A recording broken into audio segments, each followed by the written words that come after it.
प्यारे बच्चों, इस न्यूमेरिकल को तो हम सोल्व करेंगे और इसी से रिलेटेड एक न्यूमेरिकल आपको देंगे जिसे आप करेंगे खुद से सोल्व। तो चलिए फिर कॉपी और पेन निकाल लीजिए और सोल्व करते हैं आज के अपने इस इंपॉर्टेंट न्यूमेरिकल को। भार अनुसार 30% ग्लिसरॉल C3H8O3 के जलीय विलयन में ग्लिसरॉल के मोल अंश की गणना कीजिए। तो प्यारे बच्चों, हमें यहां पर ग्लिसरॉल के मोल अंश को, मोल अंश या मोल प्रभाज, मोल फ्रैक्शन को कैलकुलेट करना है। और देखो प्यारे बच्चों, हम आपको ग्लिसरॉल के मोल अंश के साथ साथ जल के मोल अंश या मोल प्रभाज को कैसे कैलकुलेट करते हैं ये भी समझाएंगे। हो सकता है इन फ्यूचर वो आपसे इसके मोल प्रभाज के साथ साथ जल का मोल प्रभाज भी पूछ ले, तो इसीलिए हम यहां पर जल का मोल प्रभाज भी निकालना सीखेंगे। अब प्यारे बच्चों, किसी भी पदार्थ का मोल प्रभाज, मोल अंश या मोल फ्रैक्शन को कैलकुलेट करने के लिए हमें कौन कौन सी वैल्यू चाहिए, हमारे पास कौन कौन से मान होने चाहिए कि जिनके द्वारा हम किसी भी पदार्थ के मोल अंश को या मोल प्रभाज को, मोल फ्रैक्शन को कैलकुलेट कर सकें। तो प्यारे बच्चों, आप जिस पदार्थ का भी मोल अंश निकालना चाहते हैं या मोल प्रभाज निकालना चाहते हैं उसके आपको मोलों की संख्या पता होनी चाहिए। सही, जैसे आपको पता चला कि इसमें ये विलेय है और ये विलायक है, तो फिर आपको विलेय और विलायक दोनों के मोलों की संख्या पता होनी चाहिए। अगर आपको न्यूमेरिकल के अंदर मोलों की संख्या नहीं दे रखी है तो प्यारे बच्चों फिर आपको मोलों की संख्या निकालना पड़ेगी।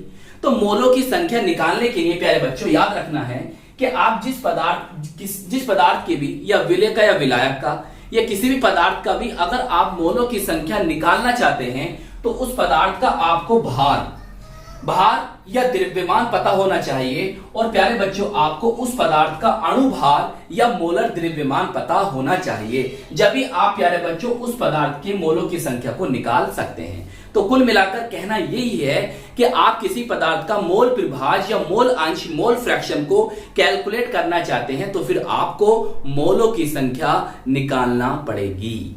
अब मोलों की संख्या कैसे निकालते हैं उसे समझो। अगर आप अपने न्यूमेरिकल में देखते हैं तो यहां तो कहीं भी मोलों की संख्या नहीं दिखाई दे रही है और यहां आपको पता भी नहीं चल रहा होगा कौन विलेय है कौन विलायक है। फिर दूसरी बात यह है कि सर हम यहां पर तो हमें कोई द्रव्यमान भी दिखाई नहीं दे रहा द्रव्यमान भी नहीं है, अणुभार भी नहीं है, तो कैसे निकालेंगे? प्यारे बच्चों, सब कुछ जो है इस 30% में, 30% में, 30% में छिपा हुआ है। अगर आप इस 30% को समझ जाते हो तो ये न्यूमेरिकल और इस जैसे न्यूमेरिकल आप आसानी से सोल्व कर लोगे। तो चलिए फिर हम सबसे पहले इस 30% को ही समझते हैं। प्यारे बच्चों देखिए, यहां पर ये 30% मैंने लिखा है, इसका मतलब क्या है? जिस तरह से प्यारे बच्चों आपने W/W प्रतिशत बोले तो द्रव्यमान प्रतिशत या भार बटे भार प्रतिशत वाले न्यूमेरिकल करे हैं, उसी से रिलेटेड है ये वाली बात। यहां पर देखो इसने भार अनुसार 30% लिख के दिया है, तो इसका अर्थ ये होता है कि जो प्यारे बच्चों आगे लिखा हुआ है ना, ये होगी विलेय की मात्रा। आसानी से याद कर लो बस, ये किसकी मात्रा है? विलेय की मात्रा है। और विलेय कौन है? आपका ग्लिसरॉल है, C3H8O3 है। सही, कितनी मात्रा है? 30 ग्राम है। सही, और परसेंटेज से याद रख लो 100। तो यहां पर विलयन का जो द्रव्यमान होगा या विलयन की मात्रा कह दूं, विलेय की मात्रा कितनी होगी? 100 ग्राम। कितनी होगी? 100 ग्राम। तो देखो यहां से सिंपल सी बात निकल गई और डेफिनेशन बन जाएगी आपकी कि 30 ग्राम ग्लिसरॉल 100 ग्राम विलयन में घुले हुए हैं या उपस्थित हैं या मौजूद हैं, ऐसा बोल सकते हो। या आप ऐसा भी कह सकते हो कि 100 ग्राम जलीय विलयन में 30 ग्राम ग्लिसरॉल उपस्थित हैं या घुले हुए हैं या मौजूद हैं। सही, तो इस 30% का मतलब समझ में आ गया। अब देखो प्यारे बच्चों, यहां से आपको विलेय की मात्रा पता चल गई। सही, और यहां से आपको विलयन की भी मात्रा पता चल चुकी है। अब देखो यहां पर विलेय कौन है? विलेय तो सिंपल सी बात है, आपको कौन है? ग्लिसरॉल है। और यहां पर विलायक कौन है? क्योंकि यहां पर बात कर रहे हैं वो जलीय विलयन की, तो जलीय विलयन का मतलब है कि यहां पर विलायक है जल, H2O। तो प्यारे बच्चों अब आपको यहां पर जल का और ग्लिसरॉल की मोलों की संख्या पता होनी चाहिए, और जब आपको इन दोनों की मोलों की संख्या निकालनी होगी तो फिर प्यारे बच्चों आपको इन दोनों का द्रव्यमान, बोले तो भार, और इनका अणु भार या मोलर द्रव्यमान भी पता होना चाहिए।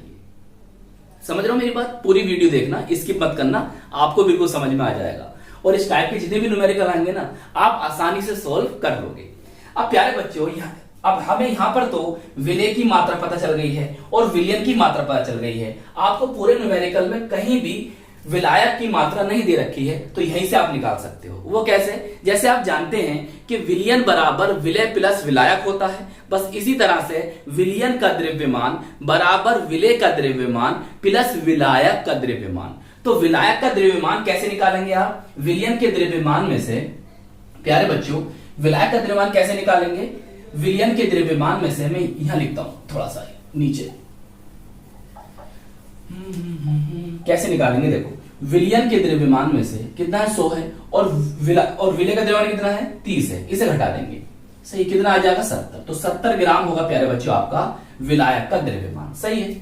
अच्छा, विलायक बोले जल है, तो यहां पर मैं लिख दूं। प्यारे बच्चों आप सबसे पहले तो ग्लिसरॉल के मोलों की संख्या निकालिए। कैसे निकालेंगे?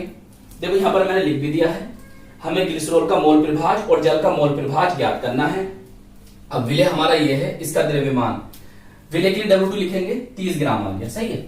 और प्यारे बच्चों इसका अणु भार निकालेंगे कैसे? कार्बन का होता है 12 और गुणा 3, सही, हाइड्रोजन लगभग 1 होता है, और कितने रखे? 8 गुणा 8 कर देंगे।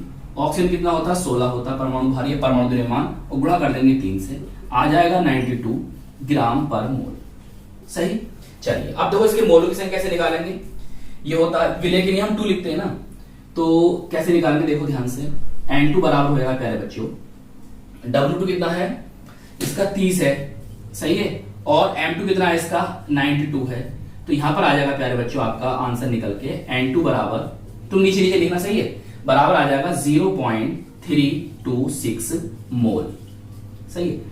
मैं आगे लिख देता हूं थोड़ा सा ऐसे करके, मोल। सही, लीजिए इसके मोल तो निकल गया है। तो प्यारे बच्चों अब विलायक का द्रव्यमान तो 70 ग्राम हमने निकाला ही है। H2 का मोलर द्रव्यमान कैसे निकालोगे? अरे सिंपल है, आपको याद भी हो, चलो दिखा के बता देता हूं। देखो H2 तो हाइड्रोजन लगभग 1 होता है परमाणु भार, गुणा 2 कर देंगे, ऑक्सीजन का 16 होता है, कितना आ जाएगा? 18 आ जाएगा। तो बस यहां आ जाएगा 18 ग्राम पर मोल। अब इसके मोलों की संख्या निकालो जल्दी से। देखो भाई तुम नीचे नीचे करना, सही है, N1 लिखेंगे ना विलायक के लिए, कितना हो गया प्यारे बच्चों? 70 है नी, और बटे 18, तो ये आ जाएगा आपका लगभग N1 बराबर आ जाएगा प्यारे बच्चों आपका 3.89 मोल।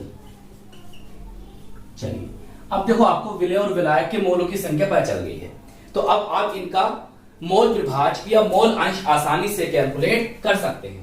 तो प्यारे बच्चों ग्लिसरॉल का मोल प्रभाज या मोल अंश आप कैसे कैलकुलेट करेंगे? ग्लिसरॉल के मोलों की संख्या बटे ग्लिसरॉल के मोलों की संख्या प्लस विलायक, विलायक कौन था? जल, जल के मोलों की संख्या सब पता है। देखिए इसके मोलों की संख्या कितनी आई थी? इतनी है 0.326, तो 0.326 प्लस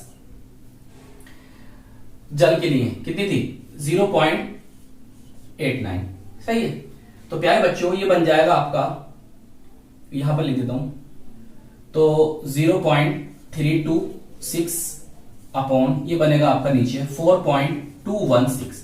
जब आप भाग कर दोगे प्यारे बच्चों तो बनेगा 0.07722।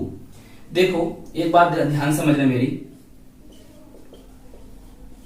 ध्यान समझना एक बात। देखो मोल अंश या मोल प्रभाज का कोई मात्रक नहीं होता। क्यों नहीं होता? देखो ऊपर ही मोल है, नीचे ही मोल है, तो मोल प्रभाज का कोई मात्रक या यूनिट या इकाई नहीं होती है। अब देखो जल का मोल प्रभाज आप कैसे निकालोगे? प्यारे बच्चों एक तरीका तो यही है जल का मोल प्रभाज निकालने का। कैसे? बस यहां पर आपने जो ऊपर लिखा है, क्या लिखा है? इसके मोलों की संख्या लिखी है।